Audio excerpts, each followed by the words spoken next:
ही जी मुलं दिसायला आले ही आमच्या वस्तीवरची मुलं आहेत. आता इथं 2-3 आहेत, अजून 2-3 जरा बाहेर गेली होती. एक जण तेवढा 9वीला आहे, बाकी सगळी 5वी-6वीलाच आहेत. आता वयाने ही मुलं लहान आहेत, पण आम्हाला लाजवलं असं एवढं मोठं काम त्यांनी केलंय. असं काय काम केलंय जरा तुम्ही ऐका. चप्पल का घालत नाही?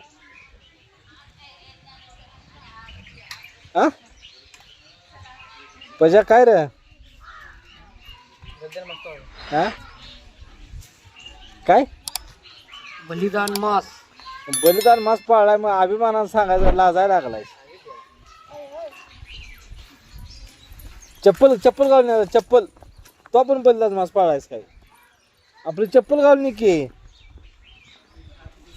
आमच्या वस्तीवरची सगळी लहान लहान मुलं एकत्र येऊन त्यांनी निर्णय घेतला ह्या वर्षीपासून बलिदान मास पाळायचा आणि तशा पद्धतीनं पायात चप्पल न घालता बलिदान मास पाळायला सुरुवात पण केली. खरं तर मला सुरुवातीला ह्या गोष्टीची कल्पना नव्हती. मला 8-10 दिवसानंतर समजलं की आपल्या वस्तीवरच्या मुलांनी बलिदान मास पाळायला सुरुवात केली आणि ही गोष्ट ऐकल्यावर मला खरंच ह्या लहान मुलांचा अभिमान वाटतोय. कारण जी गोष्ट आम्ही फक्त करायची विचार करत होतो ती गोष्टी ह्या मुलांनी प्रत्यक्षात करून दाखवल्या. आता मी पण ह्या लहान मुलांच्या बरोबर पुढच्या वर्षीपासून बलिदान मास नक्की पाळणार आहे. धन्यवाद.